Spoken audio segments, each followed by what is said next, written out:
I'm Vanessa Valiente, San Diego's #1 personal stylist. And I'm Paulina Fesia, aspiring personal stylist, and today I will be interviewing Vanessa. So you started by styling people completely in person to now you were saying majority of your clients are online. So I shop for my clients online. Okay. But then I go to their homes to go over those items. Okay. My question is, do you have any tips for aspiring stylists like us who need to build an online presence and attract clients in their area or just online? Like, how important do you see that basically having a portfolio via Instagram, TikTok, just social media? So I have a very unpopular opinion about Okay. social media. Social media is very important. Mm-hmm. Absolutely. It is there for people to verify your existence, to see that you're up to date, that you're regularly posting. But getting clients through social media, you're going to get people who are flaky. You're going to get people who are on a budget. You're going to get younger clients, nothing wrong with that, but that's what you're going to get. What you really want to target is the actually online, the internet. You need a fantastic website. Mm-hmm. You need to be listed on Google Business. You need to be on Yelp. You need to be perhaps on Thumbtack. You want to be listed on LinkedIn. So you need to have your presence online. That's more important than social media, or I should say equally important. Mm-hmm. So what people do is they Google personal stylist San Diego. I come up. You're the first one. I'm the first one. And then what they do is they go to my social media to see who I am. Mm-hmm. They go to meet me. Mm-hmm. Yes, they can see it on my website, and people have always said like, wow, I really love your website. And a website is so important. You mm-hmm. have to have that to get quality clientele. They go there and then they get to like, oh, let's see what she's like, as a person, because there's not videos really there of me. So then you go to Instagram, they're like, oh, I've gotten, oh, you seem so relatable. I was a little nervous. I was kind of, mm-hmm.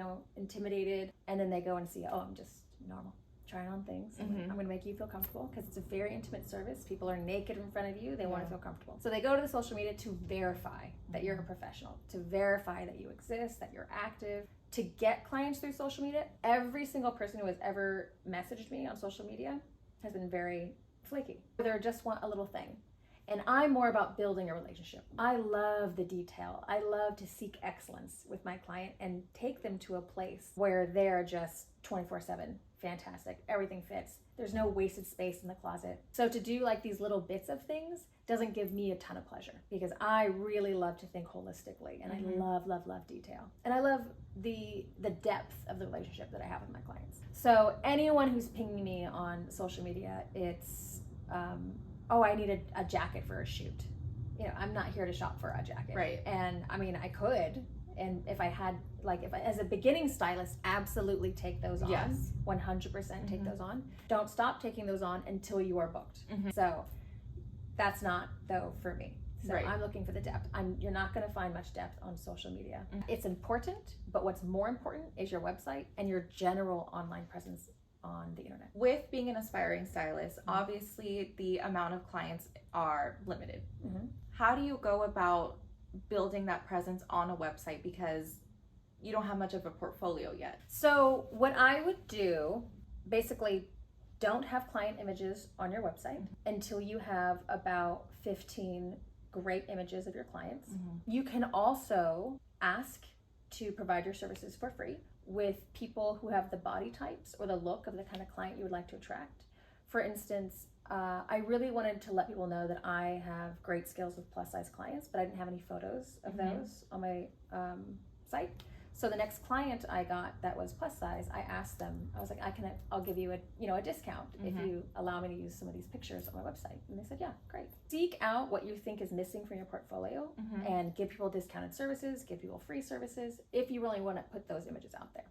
Now, if you can't afford to do that, then just have no images. Mm-hmm. And then organically, a few years from now, you're like, oh, I have 15 solid images of my clients, and that you have explicit permission to put those photos on your website, then do it. But until then, don't. Do you find it difficult at all to get people to agree to put their images on your website?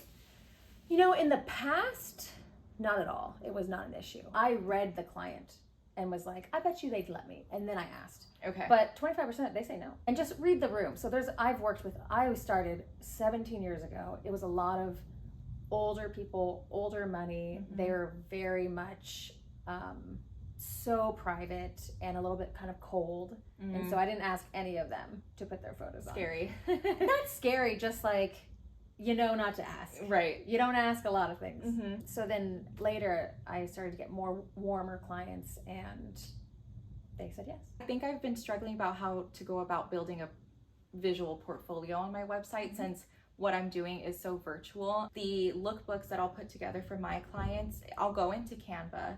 I'll take clippings of, you know, a top, a bottom, the whole outfit. You can do that as your portfolio. That's what I was thinking, just to give people that visual. I just didn't know. Oh, I do like that outfit. I'll hire her. Absolutely. Yes, I just go didn't and do know. a series of that. And then what you should do is just create context. So this outfit, and then just name the person, their age, their city. What I made it. Yeah. Yeah. And maybe give it their personal style little tagline. Yeah. Okay. I do like that. Because that's interesting to look at too. What you want to do is simply captivate the reader or the client. I do like the idea of adding in who that client was, so I can put, this is my target audience, this is my demographic that I'm working for, this is you and you like this style, I'm your girl. Yeah, so absolutely. I do like that. Okay, good tip. Thank you. You got it. I hope that was helpful, and I'll see you next week with more tips on becoming a personal stylist.